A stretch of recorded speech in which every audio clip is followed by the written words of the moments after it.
ಪ್ರಿಯ ವೀಕ್ಷಕರೇ, ಜಾನಪದ ಗೀತೆಗಳ ಈ ಒಂದು ಚೆಲ್ಲಿದರು ಮಲ್ಲಿಗೆಯ ಶಿಬಿರವನ್ನ ನಡೆಸಿಕೊಟ್ಟಿರುವಂತ ಶ್ರೀಮತಿ ಯಶಾ ದಿನೇಶ್ ಮೇಡಮ್ ಅವರಿಗೆ ಇಲ್ಲಿ ಅನೇಕ ಶಿಬಿರಾರ್ಥಿಗಳು ವಂದನೆಯನ್ನ ಸಲ್ಲಿಸಿರುವಂಥದ್ದನ್ನ, ಗೌರವಾರ್ಪಣೆಯನ್ನ ಆ ಮೂಲಕ ಮಾತಿನ ಮೂಲಕ ಕಟ್ಟಿಕೊಟ್ಟಿರುವಂಥದ್ದನ್ನ ನೀವು ನೋಡಿದಿರಿ.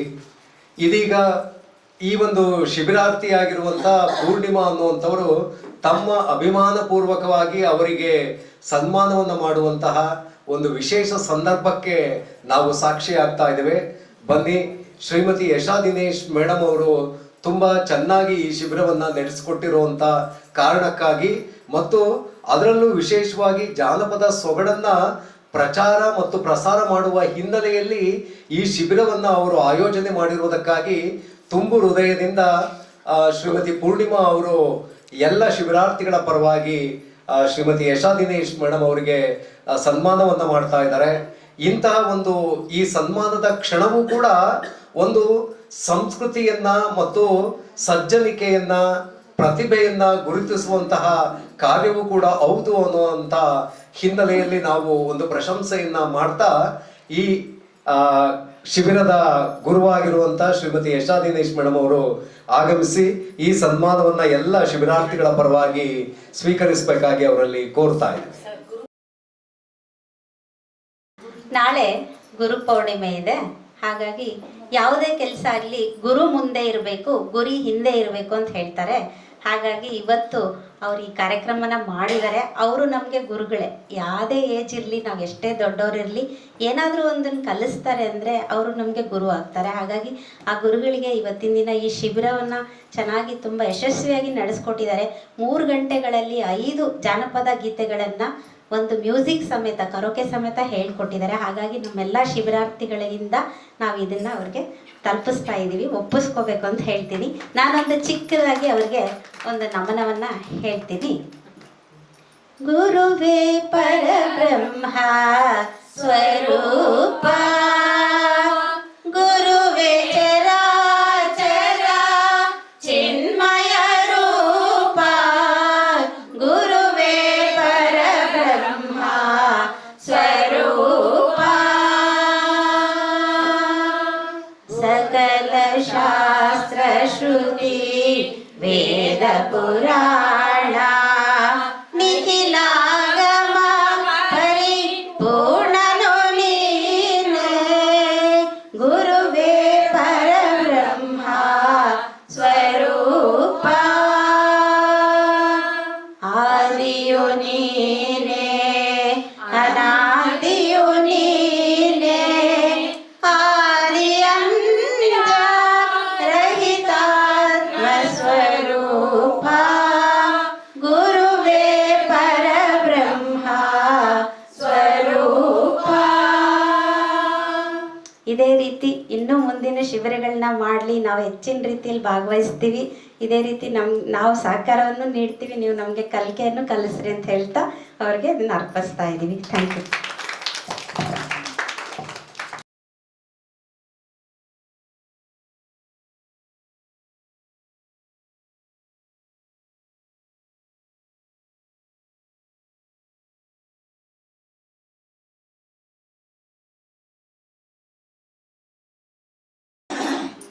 गुरु ब्रह्मा गुरु विष्णु गुरुदेवो महेश्वरः, गुरु साक्षात् परब्रह्म तस्मै श्री गुरुवे नमः,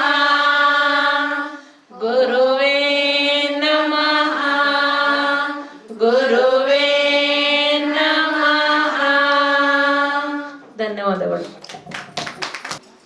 ಗುರು ಗೋವಿಂದ ದೋಹು ಕಡೆ ಕಾಕೆ ಲಾಗು ಪಾಯ್ ಬಲಿಹಾರಿ ಗುರು ಆಪನೆ ಗೋವಿಂದ ದಿಯೋ ಬತಾಯ್ ಅನ್ನುವಂಥ ಕಬೀರರ ಒಂದು ವಾಣಿ ಗುರುವಿನ ಮಹತ್ವವನ್ನ ಮತ್ತು ಮಹಿಮೆಯನ್ನ ಸಾರುತ್ತೆ.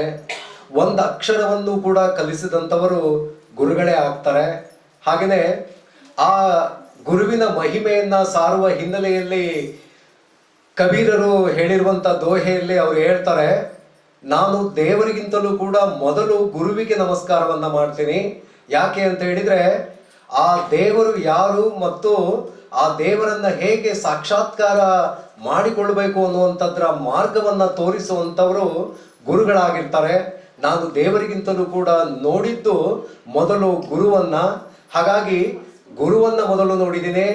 ಗುರುವನ್ನ ನಾನು ಹತ್ತಿರ ಬಂದು ಆ ದೇವರ ಮಾರ್ಗವನ್ನ ಅವರ ಬಳಿ ಕಂಡುಕೊಂಡಿರುವ ಕಾರಣಕ್ಕಾಗಿ ಗುರುವಿಗೆ ಮೊದಲನೇ ನಮಸ್ಕಾರವನ್ನ ಮಾಡ್ತೀನಿ ಎನ್ನುವಂತ ರೀತಿಯಲ್ಲಿ ಅವರ ಅಭಿಪ್ರಾಯವನ್ನ ವ್ಯಕ್ತಪಡಿಸ್ತಾರೆ.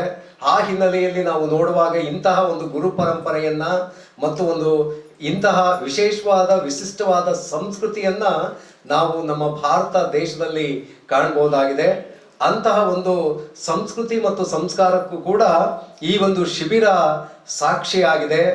ಗುರು ಪೂರ್ಣಿಮೆ ನಾಳೆ ಇರುವ ಮುನ್ನ ದಿನ ನಡೆದಿರುವಂತ ಈ ಶಿಬಿರದಲ್ಲಿ ಶ್ರೀಮತಿ ಸುನೀತಾ ಅನ್ನುವಂಥವರು ಇವತ್ತು ಶ್ರೀಮತಿ ಯಶಾ ದಿನೇಶ್ ಮೇಡಮ್ ಅವರಿಗೆ ತಮ್ಮ ಗುರು ಕಾಣಿಕೆಯನ್ನ ಈ ಮೂಲಕ ಅರ್ಪಿಸಿದ್ದಾರೆ. ನಿಜವಾಗಿಯೂ ಕೂಡ ಇದೊಂದು ಉತ್ತಮವಾದ ಸಂಸ್ಕಾರ, ಮಾದರಿ ಸಂಸ್ಕಾರ. ಈ ಒಂದು ಶಿಬಿರದಲ್ಲಿ ನಾವು ಇಂತಹ ಒಂದು ಸಂಸ್ಕಾರವನ್ನ ಕಾಣ್ತಾ ಇದ್ದೇವೆ ಎನ್ನುವಂತ ವಿಷಯವನ್ನು ತಮ್ಮ ಮುಂದೆ ಹಂಚಿಕೊಳ್ತಾ ಈಗ ಈ ಶಿಬಿರದಲ್ಲಿ ನಡೆದಿರುವಂತ ಗೀತ ಗಾಯನದ ತುಣುಕುಗಳನ್ನ ಆಲಿಸೋಣ. ಮೇಡಮ್, ಬೆಳಗ್ಗೆಯಿಂದ ಈವರೆಗೂ ಕೂಡ ನೀವು ಶಿಬಿರದಲ್ಲಿ ಪಾಲ್ಗೊಂಡಿದ್ದೀರಿ. ಈ ಶಿಬಿರದ ಕುರಿತು ನಿಮ್ಗೆ ಏನನ್ನಿಸ್ತು? ನಿಮ್ಮ ಅನಿಸಿಕೆಗಳನ್ನ ಹಂಚಿಕೊಳ್ರಿ. ಮೊದಲನೇದಾಗಿ ಈ ಶಿಬಿರದಲ್ಲಿ ಭಾಗವಹಿಸಿರೋ ಎಲ್ರಿಗೂ ಧನ್ಯವಾದಗಳನ್ನ ಹೇಳ್ತಾ ಇದ್ದೀನಿ. ನನ್ನ ಹೆಸರು ಸುನೀತಾ ಶೇಖರ್ ಅಂತ. ನಾನು ದಾವಣಗೆರೆಯವಳು, ಗೃಹಿಣಿ. ಯಶಾ ದಿನೇಶ್ ಮೇಡಮ್ ಅವ್ರ ಬಗ್ಗೆ ನಾನು ತುಂಬ ಕೇಳಿದ್ದೆ. ನಾನು ಎಂದೂ ಅವರು ಶಿಬಿರದಲ್ಲಿ ಭಾಗವಹಿಸಿರಲಿಲ್ಲ. ಅವರು ಸುಗಮ ಸಂಗೀತ ಒಂದು ಇದರಲ್ಲಿ ತುಂಬಾ ಹೆಸರುವಾಸಿ ಆಗಿದ್ದಾರೆ. ನಮ್ಮ ದಾವಣಗೆರೆ ಎಲೆಮರೆಕಾಯಿ ಅಂತಲೇ ಹೇಳ್ಬೋದು. ಅವರಲ್ಲಿ ತುಂಬ ಪ್ರತಿಭೆ ಇದೆ. ಹಾಗಾಗಿ ನಾನು ಅವ್ರ ಬಳಿ ಬರಬೇಕು ಅನ್ನೋದು ತುಂಬ ನನ್ನ ಇಚ್ಛೆ ಇತ್ತು. ಕೆಲವೊಂದು ಕುಟುಂಬದ ಇದರಿಂದ ನನಗೆ ಭಾಗವಹಿಸ್ಲಿಕ್ಕೆ ಆಗಿರಲಿಲ್ಲ. ಇವತ್ತು ಫಸ್ಟ್ ಟೈಮ್ ನಾನು ಅವ್ರ ಶಿಬಿರನ ಅಟೆಂಡ್ ಮಾಡಿದ್ದೀನಿ. ತುಂಬ ಇಷ್ಟ ಆಯಿತು. ಮೊದಲನೇದಾಗಿ ಹೇಳಬೇಕಂದ್ರೆ ಜಾನಪದ ಸಾಹಿತ್ಯ ನಮ್ಮ ಪುರಾತನ ಸಾಹಿತ್ಯ. ಇದು ಅತ್ಯಂತ ಶ್ರೀಮಂತವಾದ ಸಾಹಿತ್ಯ ಆಗಿದೆ. ಇದರ ಬಗ್ಗೆ ಇದು ಹೇಗೆ ಅಂದರೆ ಹಿಂದಿನ ಕಾಲದಲ್ಲಿ ನಮ್ಮ ಜೀವನದ ದಿನಬಳಕೆ, ದಿನ ಆಗು ಹೋಗುಗಳ ಬಗ್ಗೆ ನಮ್ಮ ಹಿರೀಕರು ಮಾಡಿರ್ತಕ್ಕಂಥ ಸಾಹಿತ್ಯ, ಆಡು ಭಾಷೆಯಲ್ಲಿ ಇರ್ತಕ್ಕಂಥ ಸಾಹಿತ್ಯ. ಈಗಿನ ಜನ್ರೇಷನ್ ಅವ್ರಿಗೆ ಇದು ಗೊತ್ತಿಲ್ಲ. ಆದರೆ ನಾವು ಹಿಂದೆ ಓದಿರೋವಾಗ ನಮ್ಮ ಶಾಲೆಗಳಲ್ಲಾಗಲಿ ಅವಾಗೆಲ್ಲ ಹೆಚ್ಚಾಗಿ ಜಾನಪದ ಸಾಹಿತ್ಯಕ್ಕೆ ಮಹತ್ವವನ್ನು ಕೊಡ್ತಾ ಇದ್ರು. ಆದರೆ ಈಗ ಜಾನಪದ ಸಾಹಿತ್ಯ ಅದರ ಪರಂಪರೆ ಎಲ್ಲ ತುಂಬ ಅಳಿಸಿ ಹೋಗ್ತಾ ಇದೆ. ಅದನ್ನು ಮತ್ತೆ ಪುನರಾವರ್ತಿತವಾಗಿ ಈಗಿನ ಯುವ ಪೀಳಿಗೆಗೆ ಕಲಿಸಬೇಕು ಅನ್ನೋ ಒಂದು ಪ್ರಯತ್ನ ಮೇಡಮ್ ಅವ್ರದ್ದಾಗಿತ್ತು. ಹಾಗಾಗಿ ಈ ಥರ ಶಿಬಿರಗಳು ಮತ್ತೆ ಮತ್ತೆ ಬರಬೇಕು. ನಾವು ಇದರಲ್ಲಿ 5 ಜಾನಪದ ಹಾಡುಗಳನ್ನ ಕಲ್ತಿದ್ದೀವಿ. ಒಂದು ತಾಯಿ ಚಾಮುಂಡಿ ಬಗ್ಗೆ, ಇನ್ನೊಂದು ಮಾದೇವನ ಬಗ್ಗೆ, ಮಾದಪ್ಪ ಮಲೆ ಮಾದೇಶ್ವರ ಅಂತ ಹೇಳ್ತೀವಿ, ಆ ಮಾದಪ್ಪನ ಬಗ್ಗೆ, ಹಾಗೂ ನಮ್ಮ ಶ್ರೀರಂಗ ಶ್ರೀಕೃಷ್ಣನ ಬಗ್ಗೆ. ಹೀಗೆ ಹಿಂದಿನ ಕಾಲದಲ್ಲಿ ನಮ್ಮ ಸುತ್ತಮುತ್ತಲು ಇರ್ತಕ್ಕಂಥ ಪ್ರಕೃತಿ ಬಗ್ಗೆ, ದೇವರ ಬಗ್ಗೆ, ನಮ್ಮ ಜೀವನದಲ್ಲಿ ದಿನನಿತ್ಯ ನಡೀತಕ್ಕಂಥದ್ದು, ಒಬ್ಬ ಗರ್ಭಿಣಿ ಬಗ್ಗೆ ಆಗಿರ್ಬೋದು, ಒಬ್ಬ ಹಿರೀಕರಾಗಿರ್ಬೋದು, ಒಬ್ಬ ವೃದ್ಧರ ಬಗ್ಗೆ ಆಗಿರ್ಬೋದು, ಒಬ್ಬ ಬಾಲ ಸಣ್ಣ ಸನ್ಯಾಸಿ ಬಗ್ಗೆ ಆಗಿರ್ಬೋದು, ದೇವ್ರ ಬಗ್ಗೆ ಆಗಿರ್ಬೋದು, ಗಿಡ ಗುಡ್ಡ ಬೆಟ್ಟ ಮರ, ಇದರ ಬಗ್ಗೆನೇ ಅವರು ಒಂದು ಹಾಡುಗಳನ್ನ ಕಟ್ತಾ ಇದ್ರು. ಆ ಸಾಹಿತ್ಯವನ್ನೇ ನಾವು ಜಾನಪದ ಸಾಹಿತ್ಯ ಅಂತ ಕರಿತೀವಿ. ಹಾಗಾಗಿ ಜಾನಪದ ಸಾಹಿತ್ಯ ಈಗ ಮರುಕಳಿಸ್ಬೇಕು. ಅದೆಲ್ಲ ಮರ್ತು ಹೋಗ್ತಾ ಇದೆ. ಹಿಂದಿನ ಕಾಲದಲ್ಲಿ ಒಂದು ಚಲನಚಿತ್ರ ತಗೊಳ್ಳಿ, ಒಂದು ರಂಗಗೀತೆಗಳು ತಗೊಳ್ಳಿ, ಅಥವಾ ಒಂದು ಯಾವುದೋ ರಂಗಭೂಮಿಲಿ ಇರ್ಬೋದು, ಇದನ್ನ ಹೆಚ್ಚಾಗಿ ಅಳವಡಿಸ್ಕೊಳ್ತಾ ಇದ್ರು. ಆದರೆ ಈಗ ಅದು ಮರ್ತೇ ಹೋಗಿದೆ. ಈಗಿನ ಜನರಿಗೆ ನಾವು ಹೇಳಿದ್ರೆ, ಈಗ ಮೇಡಮ್ ಹೇಳ್ಕೊಡ್ತಾ ಇದ್ರೆ ನಮ್ಗೆ ಆ ಲಿರಿಕ್ಸ್ ಹಾಗೆ ಬಾಯಲ್ಲಿ ಬರ್ತಾ ಇತ್ತು. ಒಂದು ದಿನದಲ್ಲಿ 5 ಹಾಡನ್ನ ಕಲಿಸ್ಬೋದಾ, ಅದು ವಿತ್ ಕರೋಕೆ ಜೊತೆ ಅನ್ನೋದು ಎಲ್ರಿಗೂ ನಮಗೂ ಸಹ ಅನುಮಾನ ಆಗಿದೆ. ಯಾಕಂದರೆ ಒಂದು ಹಾಡು ಅಂದರೆ ಕಲ್ತು ಬಿಡ್ತೀವಿ, ವಿತ್ ಕರೋಕೆ ಅಂದರೆ ಒಂದು ಮ್ಯೂಸಿಕ್, ಆ ಒಂದು ಮ್ಯೂಸಿಕ್ಕಿನ ಒಂದು ಇದರಲ್ಲಿ ನಾವು ಕಲಿಬೇಕು ಅಂದರೆ ತುಂಬ ಕಷ್ಟ. ಅದು ಒಂದು 3 ಗಂಟೆನಲ್ಲಿ ಅವರು ಕಲಿಸಿದ್ದಾರೆ ಅಂದರೆ ಅವರಲ್ಲಿರೋ ಒಂದು ನಂಬಿಕೆ. ಏಕೆಂದರೆ ಈಗಿನ ಒಂದು ಜನ್ರೇಷನ್ ಅನ್ನೋದಕ್ಕಿಂತ ನಾವು ಒಂದು ಹಳುಬ್ರಾದ ಸಹ ಅವ್ರು ಯಾರೂ ಮರ್ತಿಲ್ಲ, ಅವರು ಕಲಿತಾರೆ. ಯಾವುದೇ ಆಗಲಿ ಏಜಿನ ಒಂದು ಇದು ಇಲ್ಲ. ಒಂದು ಅಭ್ಯಾಸವನ್ನು ಕಲಿಯುವಾಗ ಕಲಿಕೆಗೆ ಯಾವತ್ತೂ ನಮ್ಮ ಒಂದು ಏಜ್ ಆಗಲ್ಲ. ಯಾಕೆ ನಾವು ಒಂದು 50 ವರ್ಷ 60 ವರ್ಷ 70 ವರ್ಷದವರೆಗೂ ಕಲಿಬೇಕು ಅನ್ನೋ ಒಂದು ಮನೋಸ್ಥಿತಿ ಇದ್ದರೆ ಅವ್ರು ಕಲಿತಾರೆ ಅನ್ನೋ ಒಂದು ನಂಬಿಕೆಯಿಂದ ಮೇಡಮ್ ಈ ಶಿಬಿರನ ಮಾಡಿದರು. ಇದೇ ರೀತಿ ಅವ್ರು ಈ ಶಿಬಿರಗಳನ್ನ ಮಾಡ್ತಾ ಇರಲಿ, ಹೆಚ್ಚೆಚ್ಚು ಸಂಖ್ಯೆಯಲ್ಲಿ ಭಾಗವಹಿಸಲಿ, ಇದ್ರ ಬಗ್ಗೆ ಚೆನ್ನಾಗಿ ಪ್ರಚಾರಗಳಾಗಬೇಕು. ಎಷ್ಟೋ ಜನ ಗೊತ್ತಿರಲ್ಲ. ನಾವುಗಳು ಸುಮಾರು ಜನಕ್ಕೆ ಹೇಳಿದ್ವಿ. ಇವತ್ತು ಭಾನುವಾರ ಆಗಿರೋದ್ರಿಂದ ಸುಮಾರು ಜನ ಬರ್ಲಿಕ್ಕೆ ಆಗಿಲ್ಲ. ಮುಂದೆ ಹೆಚ್ಚಿನ ಸಂಖ್ಯೆಯಲ್ಲಿ ಈ ರೀತಿ ಒಂದು ಸಭೆಗಳಲ್ಲಿ ಶಿಬಿರಗಳಲ್ಲಿ ಭಾಗವಹಿಸಬೇಕು. ಮೇಡಮ್ ಅವ್ರ ಅಮ್ಮ ಸೋಬಾನೆ ಸಾಂಗ್ ಹೇಳ್ತಾರೆ ಅಂತ ಗೊತ್ತಾಯಿತು. ನಮಗೆ ಗೊತ್ತಿರಲಿಲ್ಲ, ಅವ್ರ ಪೂರ್ವಪರ ಗೊತ್ತಿರಲಿಲ್ಲ. ಅವರೊಬ್ಬ ಬ್ಯಾಕ್ಗ್ರೌಂಡ್ ಸಿಂಗರು, ಸುಗಮತೆ ಸಂಗೀತದಲ್ಲಿ ಚೆನ್ನಾಗಿ ಇದನ್ನು ಮಾಡಿದ್ದಾರೆ ಅಂತ. ಅವ್ರ ತಾಯಿಯವರು ಈ ರೀತಿ ಒಂದು ಶಿಬಿರಗಳು ಮಾಡಿದ್ರೆ ನಾವೆಲ್ಲರೂ ಬಂದೇ ಬರ್ತೀವಿ. ಎಷ್ಟೇ ನಮ್ಮ ಬ್ಯುಸಿ ಶೆಡ್ಯೂಲ್ ಇರಲಿ, ನಾವು ಬಂದು ಭಾಗವಹಿಸಿ ಕಲೀಲಿಕ್ಕೆ ಇಷ್ಟಪಡ್ತೀವಿ ಅಂತ ಹೇಳಿ ಈ ರೀತಿ ಶಿಬಿರಗಳನ್ನ ಮಾಡಿದ್ದಕ್ಕೆ, ನಮ್ಮನ್ನು ಅದರಲ್ಲಿ ಒಂದು ಪಾಠವಂತ ಮಾಡಿದ್ದಕ್ಕೆ ಮೇಡಮ್ ಅವ್ರಿಗೆ ಧನ್ಯವಾದಗಳನ್ನ ಹೇಳ್ತಾ, ಇದನ್ನು ಪ್ರಚಾರ ಮಾಡ್ತಾ ಇರೋ ನಿಮ್ಮ ಚಾನಲ್ಗೂ ನಾನು ಧನ್ಯವಾದಗಳನ್ನ ತಿಳಿಸ್ತಾ ಇದ್ದೀನಿ.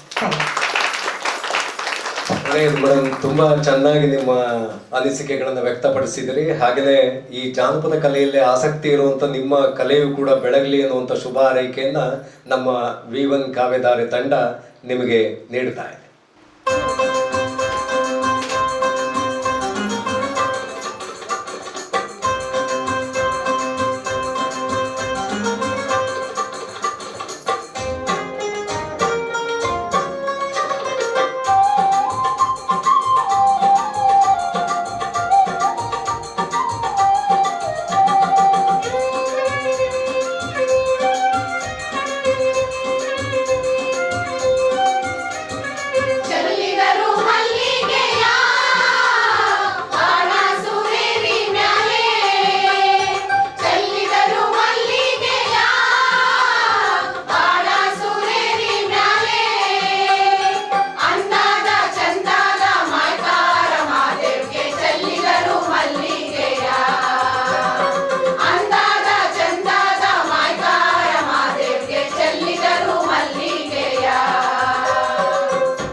ಎಲ್ಲರಿಗೂ ನಮಸ್ಕಾರಗಳು. ನನ್ನ ಹೆಸರು ಶಾಂತಾ ಶಿವಶಂಕರ್.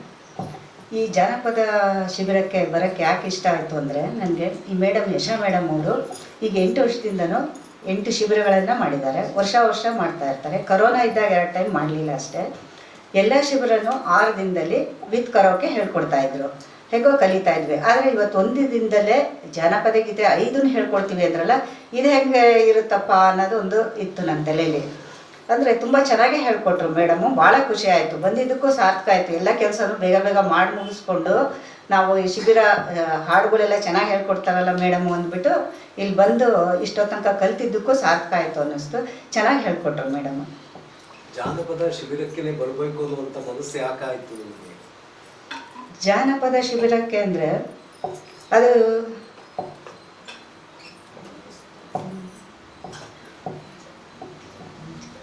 ಜನರಿಂದ ಜನಕ್ಕೆ ಬಂದಂಥ ವಿಷಯಗಳನ್ನೆಲ್ಲನೂ ಜಾನಪದ ಗೀತೆಯಲ್ಲಿ ಹೇಳ್ತಾರೆ ಅಂತ ಕೇಳಿದ್ದೆ. ಆಮೇಲೆ ಇದು ಹಳ್ಳಿ ಸೊಗಡಿನ ಬಗ್ಗೆ ಎಲ್ಲ ಜನಪದ ಗೀತೆಯಲ್ಲಿ ಬರುತ್ತೆ. ಹಾಗಾಗಿ ಅದ್ರ ಬಗ್ಗೆ ತಿಳ್ಕೊಳ್ಳೋಣ ಅಂತ ಹೇಳಿಬಿಟ್ಟು ಬಂದಿದ್ದೇನೆ.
ಎಲ್ರಿಗೂ ನಮಸ್ಕಾರ.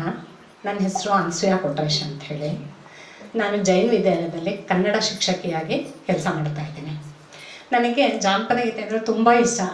ಆ ಜಾನಪದ ಗೀತೆಯಲ್ಲೂ ಚಿತ್ರಗೀತೆಯಲ್ಲೂ ಮಿಮಿಕ್ರಿ ಮಾಡ್ತಾನೆ ಇರ್ತೀನಿ, ಅಷ್ಟು ಇಷ್ಟ. ಇವತ್ತು ಮೊನ್ನೆ ಪೇಪರಲ್ಲಿ ನೋಡಿ ಎಷ್ಟು ಖುಷಿ ಆಯಿತು ಅಂದರೆ, ಯಶಾ ದಿನೇಶ್ ಅಂತ ಹೇಳ್ತಾ ಬರೀ ಪೇಪರಲ್ಲಿ ನೋಡಿದ್ದೆ. ಇವ್ರು ಒಂದ್ಸರಿ ನೋಡಬೇಕು ಅಂತಿದ್ದೆ. ಇವತ್ತು ಬಂದಿದ್ದಷ್ಟೇ ಅಲ್ಲ, ಹಾಡೋ ಕಲಿತು ತುಂಬಾ ಖುಷಿ ಆಯಿತು. ಆಮೇಲೆ ನನ್ನ ಸ್ಕೂಲಲ್ಲಿ ನಾನು ಸಂಗೀತ ಟೀಚರೇನೆ, ಕನ್ನಡ ಪ್ಲಸ್ ಸಂಗೀತ ಟೀಚರು. ಆ ಜಾನಪದ ಗೀತೆ ಹೇಳುವಾಗ ಆ ಮಕ್ಕಳಲ್ಲಿ ಮೊದಲು ಭಾವನೆ ತುಂಬ್ತೀವಿ. ಈ ಜಾನಪದ ಅಂದರೆ ಏನು, ಜಾನಪದ ಗೀತೆನ ಮೊದಲಿಂದಲೇ ಹೇಳ್ಕೊಂಡು ಬಂದಿರಿ. ಇವಾಗೆಲ್ಲ ಮಕ್ಕಳಿಗೆ ನಾನು ಪಾಠ ಮಾಡೋದು ಕೂಡ ತಮಾಷೆ ಮಾಡ್ತಾ ಇರ್ತೀನಿ. ಇವಾಗಿನ ಹಾಡುಗಳು ಹೇಗಿರುತ್ತೆ ಅಂತಂದರೆ ಅಮ್ಮ ಲೂಸ ಅಪ್ಪ ಲೂಸ. ಆದರೆ ನಾವು ಚಿಕ್ಕವರಿದ್ದ ಹೇಗೆ ಹೇಳ್ತಿದ್ವಿ ಗೊತ್ತಾ ಮಕ್ಕಳ ಅಂತ ಹೇಳುವಾಗ ಮಕ್ಕಳಿಗೆ ಎಷ್ಟು ಖುಷಿ ಆಗುತ್ತೆ ಅಂದರೆ, ನಮ್ಮ ಪರ್ಸನಲ್ ಏನಾದ್ರು ಹೇಳಿದ್ರೆ ಮಕ್ಕಳು ತುಂಬ ಎಂಜಾಯ್ ಮಾಡ್ತಾರೆ. ಅವಾಗ ಹೇಳ್ತಿದ್ವಿ, ತಾಯಿ ತಂದೆ ಇಬ್ಬರೇ ಕಣ್ಣಿಗೆ ಕಾಣೋ ದೇವರೇ ಅಂತ ಈ ಥರ ಹೇಳ್ತಾ ಇದ್ವಿ. ನಿಮ್ಮ ಕಾಲದಲ್ಲಿ ಈ ಥರ ಬಂದಿದೆ, ಅದನ್ನ ಕಲಿಬೇಡಿ ಮಕ್ಕಳ, ಈ ಥರ ಕಲೀರಿ ಅಂತ ಹೇಳ್ತಾ ಇದ್ದೆ. ಈಗ ಜಾನಪದ ಗೀತೆನ ಕರೋಕೆ ಸಮೇತ ಕಲಿಬೇಕು ಅಂತ ತುಂಬ ಇಷ್ಟ ಇತ್ತು. ಇವತ್ತು ಕಲಿತೆ ಮೇಡಮ್ ದಯೆಯಿಂದ. ನಾಳೆ ಮಕ್ಕಳಿಗೂ ಕೂಡ ಹೇಳ್ಕೊಡ್ತೀವಿ. ಇದು ನಿಂತು ನೀರಾಗಬಾರ್ದು, ಹರಿಯೋ ನೀರಾಗಬೇಕು. ಈಗ ನಾವು ಕಲಿತ್ರೆ ಮಕ್ಕಳಿಗೆ ಹೇಳ್ಕೊಡ್ಬೋದಲ್ಲ ಅನ್ನೋ ಒಂದೇ ಒಂದು ಉದ್ದೇಶದಿಂದ ನಾನು ತುಂಬ ಇಷ್ಟಪಟ್ಟು ಬಂದಿದ್ದೀನಿ ಮೇಡಮ್. ತುಂಬ ಥ್ಯಾಂಕ್ಸ್.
ಎಲ್ರಿಗೂ ನಮಸ್ಕಾರ.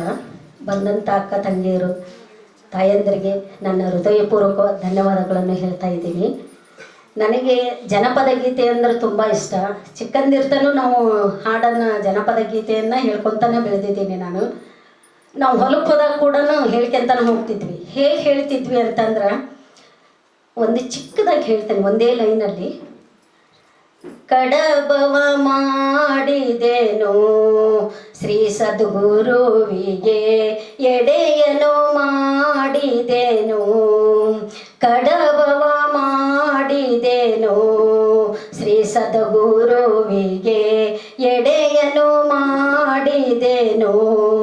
ಭಕ್ತಿಯಿಂದ ಬಾಳೆ ಇಟ್ಟು ಯುಕ್ತಿಯಿಂದ ಎಣ್ಣೆಯ ಬಿಟ್ಟು, ಭಕ್ತಿಯಿಂದ ಬಾಳೆಯ ಇಟ್ಟು ಯುಕ್ತಿಯಿಂದ ಎಣ್ಣೆಯ ಬಿಟ್ಟು, ನಾನೆಂಬ ಕಡಬವ ತುಂಬಿ ನೀನೆಂಬ ಎಡೆಯನು ಮಾಡಿ, ಕಡಬವ ಮಾಡಿದೆನು ಶ್ರೀ ಸದ್ಗುರುವಿಗೆ, ಎಡೆಯನು ಮಾಡಿದೆನು. ಇದೇ ರೀತಿಯಾಗಿ ಜನಪದ ಗೀತೆಗಳನ್ನು ಹೇಳಿಕೊಂಡು ಬಾಯಿಂದ ಬಾಯಿಗೆ ಹರಡ್ತಕ್ಕಂಥ ಜನಪದ ಗೀತೆಗಳನ್ನು ಹೇಳ್ಕೊಂಡು ನಾನು ಬೆಳೆದಿದ್ದೀನಿ. ಎಲ್ಲಿ ಹೋದರೂ ಕೂಡ ನಾನು ಜನಪದ ಗೀತೆಗಳನ್ನು ಹೇಳೋದನ್ನು ರೂಢಿ ಮತ್ತು ಅಭ್ಯಾಸವನ್ನು ಮಾಡಿಕೊಂಡಿದ್ದೀನಿ. ನಿನ್ನೆ ಇವರು ಸುಕನ್ಯರು ಹೇಳಿದರು, ಜನಪದ ಗೀತೆ 5 ಜನಪದ ಗೀತೆಗಳನ್ನು ಹೇಳ್ಕೊಡ್ತಾರೆ ಮೇಡಮ್ ಅವರು, ಬರ್ತೀರಾ ಮಾದೇವಿಯವರ ಅಂತಂದರು. ಖಂಡಿತ ಬರ್ತೇನೆ ರೀ. ನಾನು ಜನಪದ ಗೀತೆ ಅಂದರೆ ನನಗೆ ತುಂಬ ಇಷ್ಟ. ಬಂದು ಕಲಿತೀನಿ. ನಾನು ಕಲಿಯೋದು ಸಾಕಷ್ಟು ಇರುತ್ತೆ. ಬಾಯಿಯಿಂದ ಬಾಯಿಗೆ ಹರಡ್ತಕ್ಕಂಥ ಗೀತೆಗಳಿಗೆ ಜನಪದ ಗೀತೆ ಅನ್ನುವಂಥ ಒಂದು ಇದನ್ನು ಕಟ್ಟಿದ್ದಾರೆ. ಹಿಂದಿನ ಹಿರಿಯರು ಕೂಡ ಕಟ್ಟಿದ್ದಾರೆ. ಅದಕ್ಕೋಸ್ಕರ ನಾವೆಲ್ಲರೂ ನೋಡಿ ಎಷ್ಟು ಚಂದ ಬಂದಿದ್ದೀವಿ. ಅಕ್ಕ ತಂಗಿಯರು, ನಮ್ಮ ತಾಯಂದರು ಕೂಡ ಬಂದಿದ್ದಾರೆ. ನಮ್ಮ ದೊಡ್ಡ ತಾಯಿ ಕೂಡ ಸೋಬಾನ ಗೀತೆಯನ್ನು ಹೇಳ್ಕೊಡ್ತಾರಂತೆ. ಖಂಡಿತ ಬಂದು ನಾನು ಸೋಬಾನ ಗೀತೆಯನ್ನು ಕಲಿತೀನಿ ಅಂತ ಹೇಳಿ ಈ ಸುಶ್ರಾಮ ಸಂಗೀತ ವಿದ್ಯಾಲಯಕ್ಕೆ ನನ್ನ ತುಂಬು ಹೃದಯದ ಧನ್ಯವಾದಗಳನ್ನು ಹೇಳ್ತಾ ಇದ್ದೀನಿ. ಸಂಗೀತವನ್ನು ಮತ್ತು ಜನಪದ ಗೀತೆಯನ್ನು ಹೇಳಿಕೊಟ್ಟಿರ್ತಂಥ ನಮ್ಮ ಮೇಡಮ್ಗೆ ತುಂಬು ಹೃದಯದ ಧನ್ಯವಾದಗಳನ್ನು ಹೇಳ್ತೇನೆ. ಇಲ್ಲಿ ನನಗೆ 2 ಮಾತುಗಳನ್ನು ಮಾತಾಡಲಿಕ್ಕೆ ಅವಕಾಶ ಮಾಡಿಕೊಟ್ಟಂಥ ಚಿದಾನಂದ ಸರ್ ಅವರಿಗೆ ಕೂಡ ತುಂಬು ಹೃದಯದ ಧನ್ಯವಾದಗಳನ್ನು ಅರ್ಪಿಸ್ತಾ ಇದ್ದೇನೆ. ತಮ್ಮೆಲ್ಲರಿಗೂ ಧನ್ಯವಾದಗಳು. ಜೈ ಹಿಂದ್, ಜೈ ಕರ್ನಾಟಕ.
ಎಲ್ಲರಿಗೂ ನಮಸ್ತೆ.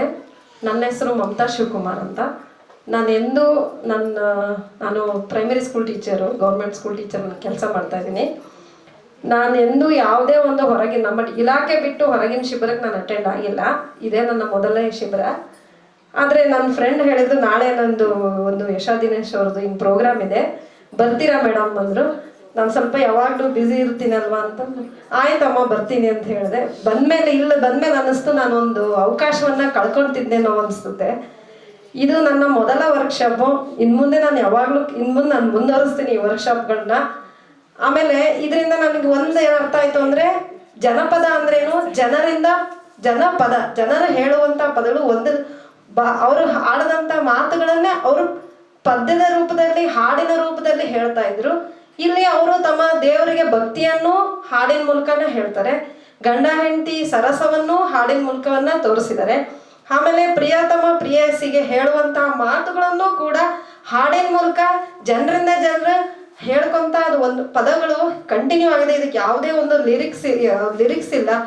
ಆದರೆ ಅದು ಯಾವ ರೀತಿಯಾಗಿ ನನಗೆ ಅದೇ ಆಶ್ಚರ್ಯ, ಇದು ಒಬ್ರಿಗಿಂತ ಒಬ್ರು ಎಷ್ಟು ಚೆನ್ನಾಗಿ ಹರಡ್ಕೊಂಡ್ ಬಂದಿದೆಯಲ್ಲ, ಎಷ್ಟು ಇದನ್ನ ನಾವು ಬೆಳೆಸ್ಬೇಕು, ಉಳಿಸ್ಬೇಕು ಅಂತ ನನಗೆ ಅನ್ಸುತ್ತೆ. ಇನ್ನೊಂದು ಸ್ವಾರ್ಥತೆ ಏನಂದ್ರೆ, ನಮ್ಮಲ್ಲಿ ಪ್ರತಿಭಾ ಕಾರಂಜಿ ನಡೆಯುತ್ತೆ ಈಗ ನೆಕ್ಸ್ಟ್ ಆಗಸ್ಟ್ ಒಳಗೆ. ಅವಾಗ ನನ್ನ ಮಕ್ಕಳಿಗೆ ಕಾಂಪಿಟೇಷನ್ ಇದೆ. ಒಂದು ಕೋಲಾಟದ ಹಾಡು ಹೇಳ್ಕೊಟ್ರಿ ಮೇಡಮ್, ತುಂಬಾ ಥ್ಯಾಂಕ್ಸ್ ಆ ಹಾಡು. ಯಾಕಂದ್ರೆ ನಾವು ಅಲ್ಲಿ ಕಾಂಪಿಟೇಷನ್ ಅಲ್ಲಿ ಒಂದು ಕೋಲಾಟ ನಮಗೆ ಪರ್ಮನೆಂಟ್ ಮಾಡಲೇಬೇಕು. ಆಮೇಲೆ ನಾವು ಜನಪದ ಗೀತೆಯನ್ನು ಹಾಡಿಸ್ಲೇಬೇಕು. ಇದರಿಂದ ನನಗೆ ತುಂಬಾ ಉಪಯೋಗ ಆಯಿತು. ಇದನ್ನ ನಾನು ಶಾಲೆಗೆ ತಗೊಂಡೋಗಿ ನನ್ನ ಮಕ್ಕಳಿಗೆಲ್ಲ ಹೇಳ್ಕೊಡ್ತೀನಿ ಅಂತ ಹೇಳ್ಕೊಡ್ತಾ, ನಿಮಗೆ ತುಂಬಾ ಥ್ಯಾಂಕ್ಸ್ ಮೇಡಮ್. ತುಂಬಾ ಚೆನ್ನಾಗಿ ಹೇಳ್ಕೊಟ್ರಿ, ತುಂಬಾ ಈಸಿಯಾಗಿ ಅರ್ಥ ಆಯ್ತು ನಮಗೆ. ಆಮೇಲೆ ನಾವು ಎಲ್ಲ ಆಡೋದನ್ನ ಎಲ್ಲ ಬಿಟ್ಬಿಟ್ಟಿರ್ತೀವಿ, ಯಾಕಂದ್ರೆ ನಮ್ಮ ಡ್ಯೂಟಿನ ನಾವು ಮುಳುಗೋಗ್ಬಿಟ್ಟಿರ್ತೀವಲ್ಲ. ಆಮೇಲೆ ಸಂಸಾರ ಒಂದ್ ಕಡೆ, ಅದನ್ನ ನಮ್ಮನ್ನ ಹೇಳ್ಕೊಂಡು ಬಂದು ಅದನ್ನ ತುಂಬಾ ಚೆನ್ನಾಗಿ ಹೇಳ್ಕೊಟ್ರಿ ಅಂತ ಹೇಳ್ತಾ ನನ್ನ 2 ಮಾತುಗಳು ಮುಗಿಸ್ತೀನಿ. ನಾನು ಸುಶೀಲಾ ಬಸವರಾಜ್ ಹಿರೇಮಠ್. ವೃತ್ತಿಯಲ್ಲಿ ನಾನು ಉಪನ್ಯಾಸಕಿಯಾಗಿ ಕೆಲಸ ಮಾಡ್ತಾ ಇದ್ದೇನೆ. Bapuji polytechnic Davanagere, civil engineering department. ಆದರೂ ನನಗೆ ಸಂಗೀತ ಅಂದರೆ ತುಂಬ ಇಷ್ಟ. ಕಾಲೇಜ್ ಕೆಲಸದಿಂದ ನನಗೆ ಒತ್ತಡದಿಂದ ಬರೋಕ್ಕೆ ಆಗ್ತಾ ಇರಲಿಲ್ಲ. ಆದ್ರೂ ಲಾಸ್ಟ್ ಟೈಮ್ ಒಂದು ಜೈಂಕಾರ 1ನಲ್ಲಿ ಅಟೆಂಡ್ ಮಾಡಿದ್ವಿ. ಆಗ ಕಾಲೇಜ್ ರಜಾ ಇತ್ತು ಅಂತ 10 ಡೇಸ್ ಅಟೆಂಡ್ ಮಾಡಿದ್ವಿ. ಮೋಹನ್ ಉಡುಪ ಸರ್ ಬಂದಿದ್ರು. ಲಾಸ್ಟ್ ಡೇ ಎಲ್ಲ ಫಂಕ್ಷನ್ನು ಚೆನ್ನಾಗಿ ನಡೆಸ್ಕೊಟ್ರು. 10 ಗೀತೆಗಳನ್ನು ಹಾಡಿಕೊಟ್ರು. ತುಂಬ ಚೆಂದಾಗಿತ್ತು. ಡಿಫ್ರೆಂಟ್ ಏಜಸ್ ಇರ್ತೀವಿ. ನಮ್ಮ ಹುಡುಗರು 7 ವರ್ಷದಿಂದ ಈಗ 65 ವರ್ಷದವರೆಗೂ ಎಲ್ಲರೂ ಸೇರಿ ಹಾಡಿದ್ದೇವೆ. ಅದು ಒಂದು ಇಂಪಾರ್ಟೆಂಟ್ ರೀ. No age limit for madams. ನಾವು ಯಾವುದೇ ಇದನ್ನ ಇಟ್ಟರು ಅವ್ರು ಯಾವಾಗಲೂ ನೋ ಏಜ್ ಲಿಮಿಟ್ ಅಂತ ಹೇಳ್ತಾರೆ. ಅದು ಒಂದು ಇಂಪಾರ್ಟೆಂಟ್. ಅವರು ಅಷ್ಟು ಇಂಟ್ರೆಸ್ಟ್ ಇಂದ ಕಲ್ತ್ರಿ. ಒಂದು 6 ವರ್ಷದ ಮಕ್ಕಳನ್ನು ಹೋಸರಿನೂ ಹಾಗೆ ಇಟ್ಟಿದ್ರು. 6 ವರ್ಷದಿಂದ 65 ವರ್ಷ 70 ವರ್ಷದವರೆಗೂ ಇದ್ರು. ಎಲ್ಲರೂ ಚೆಂದಾಗಿ ಅವ್ರನ್ನೆಲ್ಲ ಕೂಡಿಸ್ಬಿಟ್ಟು ಹಾಡಿ ಹೇಳ್ಕೊಡೋದು ತುಂಬಾ ಕಷ್ಟ ರೀ. ನಾವಂದ್ರೆ ಕಾಲೇಜಲ್ಲಿ ಒಂದೇ ಏಜ್ ಲಿಮಿಟ್ ಹುಡುಗರು ಇರ್ತಾರೆ, ಅವ್ರಿಗೆ ಪಾಠ ಮಾಡ್ತೇವೆ. ಆದ್ರೆ ಮೇಡಮ್ ಎಲ್ಲರೂ ಹೊಂದಿಸ್ಕೊಂಡು ಚೆಂದಾಗಿ ಹೇಳ್ಕೊಟ್ಟಿದ್ದಾರೆ. ಇದು ಒಂದು ಸುಸಂದರ್ಭ ಅಂತ ಹೇಳ್ತೇವೆ. ಎಲ್ಲರೂ ಒಂದೇ ತರ ಯೂನಿಫಾರ್ಮ್, ಯಾವಾಗ್ಲೂ ಅಷ್ಟೇ. ನಾನು ಸೇರಿದ ತಕ್ಷಣ ಮೇಡಮ್ ಡ್ರೆಸ್ ಕೋಡ್ ಅಂತ ಹಾಕಿದೆ. ನನ್ಗೆ ಗೊತ್ತಿತ್ತು ಇಳ್ಕಲ್ ಸೀರೆನ ಹೇಳ್ಬೋದು ಅಂತ, ಹಾಗೆ ಮಾಡಿದ್ರು. So we was so happy. We enjoyed ನಾವು ಪ್ರೋಗ್ರಾಮ್ನ ತುಂಬಾ ಚೆನ್ನಾಗಿ ಎಂಜಾಯ್ ಮಾಡಿದ್ವಿ. ಕರೆಕ್ಟ್ ಟೈಮ್ಗೂ ಮುಗಿಸ್ಕೊಟ್ಟಿದ್ದಾರೆ. Thank you one and all.